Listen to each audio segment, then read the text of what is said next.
एक क्षण के लिए आंख बंद करिए और लास्ट वो सीन को लेकर आइए जब आपको गुस्सा आया था। बड़ा जायज लगा था उस दिन कि ये तो नेचुरल था, किया ही उन्होंने ऐसा।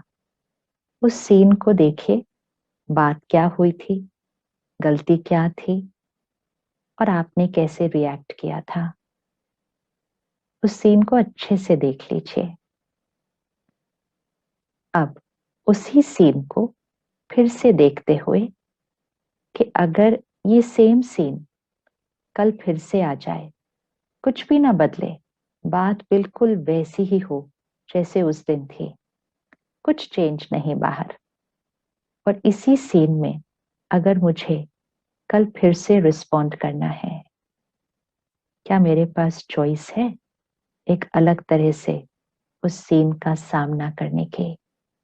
और अपने आप को करते हुए देखिए, एंड आई एम श्योर आप सबको एक बहुत प्यारा रिस्पॉन्स यहां नजर आ रहा होगा कि आप शांत हैं, स्थिर हैं, उस बात को समझते हैं, सामने वाले को समझ रहे हैं, और अब आप बहुत आराम से, प्यार से डिसिप्लिन भी कर रहे हैं, लेकिन अपने ऊपर संयम नहीं खोया, अपने ऊपर कंट्रोल रखते हुए फिर दूसरे को इंस्ट्रक्शन दे रहे हैं, राय दे रहे हैं, बात बता रहे हैं। ऐसा दिखाई दिया ना? ये सभी को दिखाई दिया होगा। और ये हमें एक प्रैक्टिकल प्रूफ देता है कि चाहे हम कितना भी कह लें उनकी वजह से, उसकी वजह से, बट वो सच नहीं है। क्योंकि अगर वो सच होता तो हमें ये सीन अभी ना दिखाई देता कि I could respond another way किसी भी सीन में। और ये हम सबके जीवन का अनुभव है। जीवन में कुछ सीन्स आती हैं, सीन चली जाती है, चाहे वो आज के दिन की सीन हो, चाहे वो 1 साल पहले की सीन हो। लेकिन कुछ समय बाद हमें लगता है मुझे ऐसा नहीं कहना चाहिए था, I could have done it a better way. मैं इसको एक अलग तरह से हैंडल कर सकती थी, संभाल सकती थी, मैनेज कर सकती थी। कुछ बातों के लिए हम कहते क्यों इतनी चिंता की उस समय, सब कुछ तो ठीक ही हो गया ना फाइनली। तो जब हम आगे चलकर पीछे की सीन्स को देखते हैं, तब हमें लगता है कि हमारा रिएक्शन सही नहीं था, हमें रिस्पॉन्ड एक अलग तरह से करना चाहिए। That itself is a proof कि हमें पता है कि ये रिस्पॉन्स हम चूज कर रहे हैं, हम चूज कर रहे हैं। सेम सीन में अगर 2-4 लोग आते हैं, मतलब लोग हैं और सीन सबके सामने एक ही है, तो क्या हर एक जैसा रिस्पॉन्ड करता है? अपने परिवार में ही देख लीजिए। कभी कोई बात आ जाती है, परिवार का एक सदस्य कहता है इतनी बड़ी बात आ गई है, हम इसको कैसे हैंडल करेंगे? दूसरा कहता है हाँ, बात तो थोड़ी बड़ी है। तीसरा कहता है इट्स ओके, छोटी सी बात है, इतना भी कुछ नहीं है इसमें। चौथा कहता है इसमें बात कौन सी है, ये तो जीवन की नॉर्मल बातें हैं, आती रहती हैं।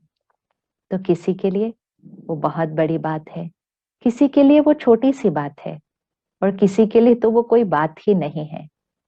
तो बात का साइज क्या होता है? क्योंकि हम सब बातों को एक साइज देते हैं, लेकिन बात का साइज क्या होता है? बात का तो कोई साइज ही नहीं होता। साइज कौन डिसाइड करता है? आंतरिक शक्ति। जो यहाँ शक्तिशाली होगा वो कहेगा इसमें क्या बात है, ये तो बहुत सहज क्रॉस हो जाएगी।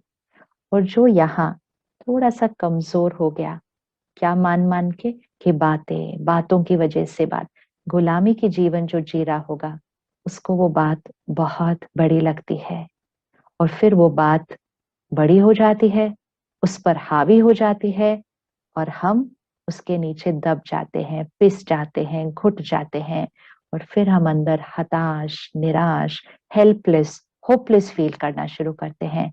क्योंकि हम कहते हैं बात ही इतनी बड़ी थी।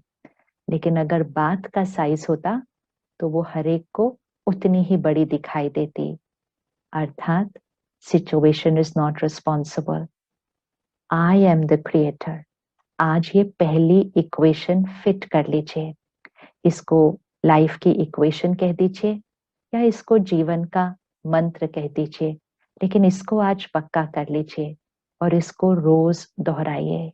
बहुत इंपॉर्टेंट है, क्योंकि आदत बदलनी है, संस्कार चेंज करना है, यहाँ की कोडिंग चेंज करनी है।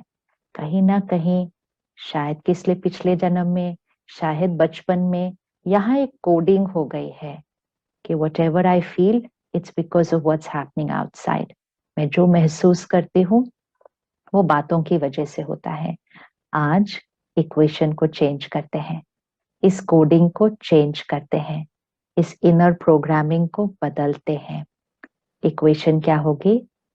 I am the creator. ये बार बार दोहराना है। I am the creator of every thought, feeling, word and behaviour. हर संकल्प, हर भावना, हर बोल और हर व्यवहार ये मेरी रचना है, ये मेरी क्रिएशन है। I am the creator. रचता मैं आत्मा हूं। अब जब एक बार इसको पक्का कर लिया, ये मत समझिएगा कि एक बार करने से ये हो जाएगा। इसको तो अपने आप को हर रोज याद दिलाना पड़ेगा, क्योंकि कई वर्षों की आदत बदलनी है ना, थोड़े दिन तो लगेंगे। तो हर रोज सुबह उठते ही इस लाइन को रिपीट करिएगा, दिन में कई बार रिपीट करिएगा, और रात को सोने से पहले तो जरूर कहिएगा, आई am the creator of every thought, feeling, word and behaviour. और फिर जब भी कोई बात आती है, अगर सपोज, क्योंकि अभी हम नया नया प्रैक्टिस कर रहे हैं ना, अगर सपोज आपको गुस्सा आ जाए, आपको कोई बात बुरी लग जाए, यहाँ दुख हो रहा हो, दर्द हो रहा हो, अगर ये हो भी रहा हो, कोई बात नहीं, अभी हम धीरे धीरे संस्कार को चेंज करेंगे।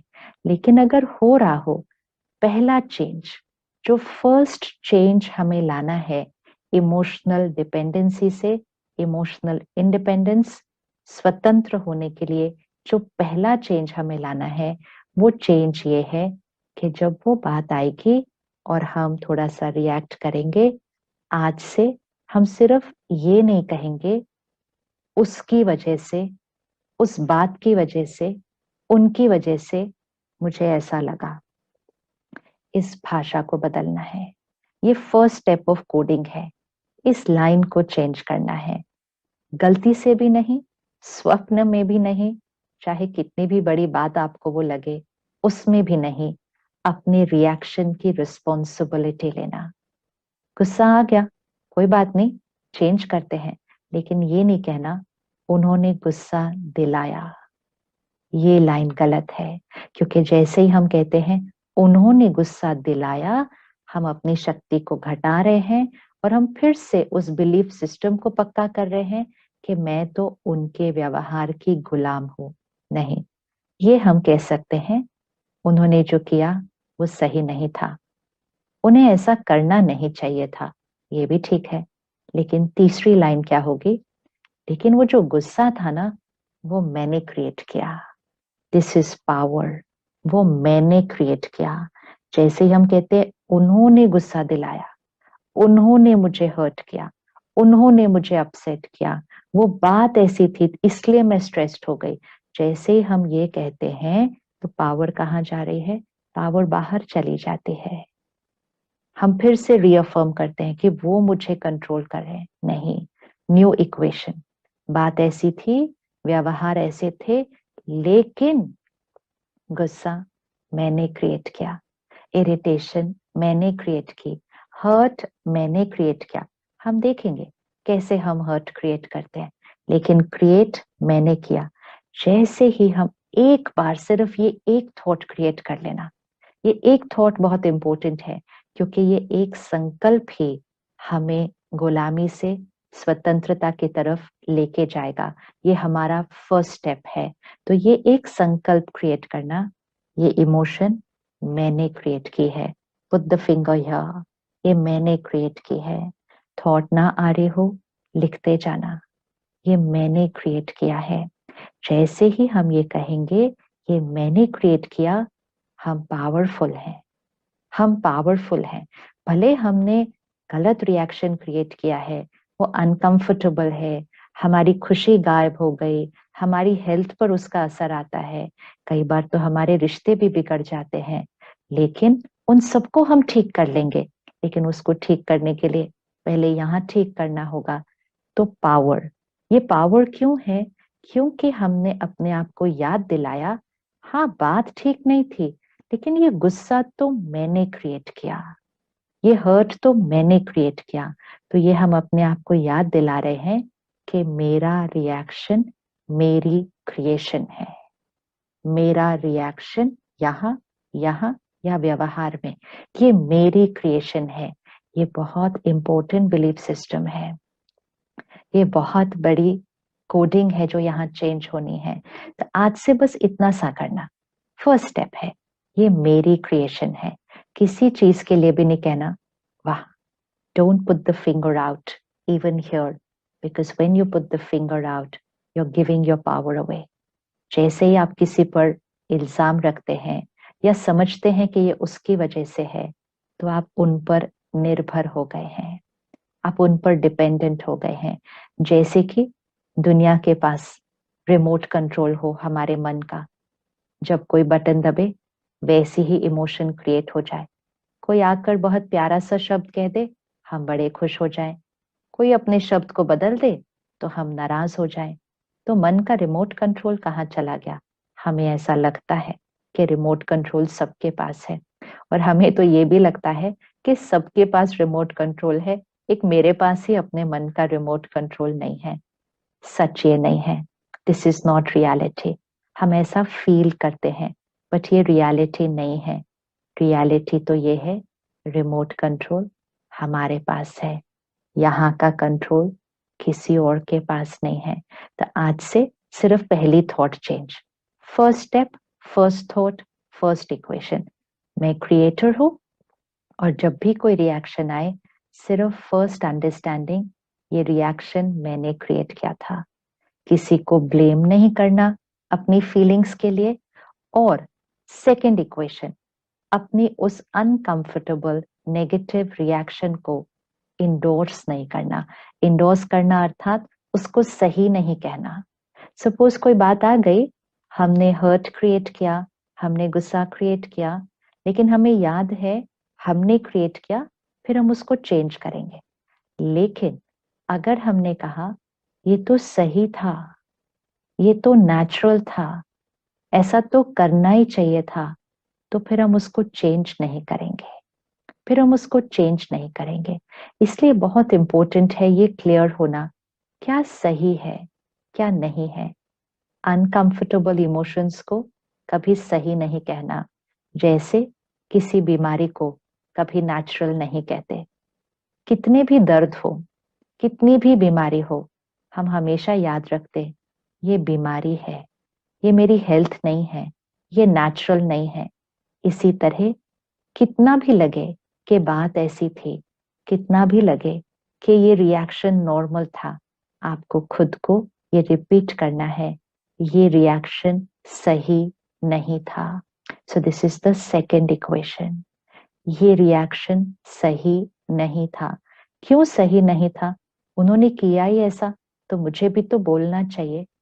हमारा रिएक्शन वो सही होता है, हमारा रिस्पॉन्स वो राइट होता है, जो हमारी खुशी को बढ़ाता है, जो हमारी सेहत को बढ़ाता है, जो हमारे रिश्तों को प्यारा बनाता है, और जो हमारी सृष्टि को सुंदर बनाता है। वो ही रिस्पॉन्स सही होता है, वो ही रिस्पॉन्स सही होता है। तो अनकंफर्टेबल इमोशंस, स्ट्रेस, एंजाइटी, गुस्सा, चिंता, निंदा, क्रिटिसिज्म, शिकायत करते रहना, ये अनकंफर्टेबल इमोशंस खुशी को गायब करते हैं। ये अनकंफर्टेबल इमोशंस की वाइब्रेशंस हमारे शरीर को पहुंचती हैं, शरीर में बीमारियां होने लगती हैं। ये अनकंफर्टेबल इमोशंस लोगों तक पहुंचते हैं, रिश्ते बिगड़ते जाते हैं। और ये अनकंफर्टेबल इमोशंस वातावरण में फैल जाते हैं, और सृष्टि सृष्टि की वाइब्रेशन बदल जाती है।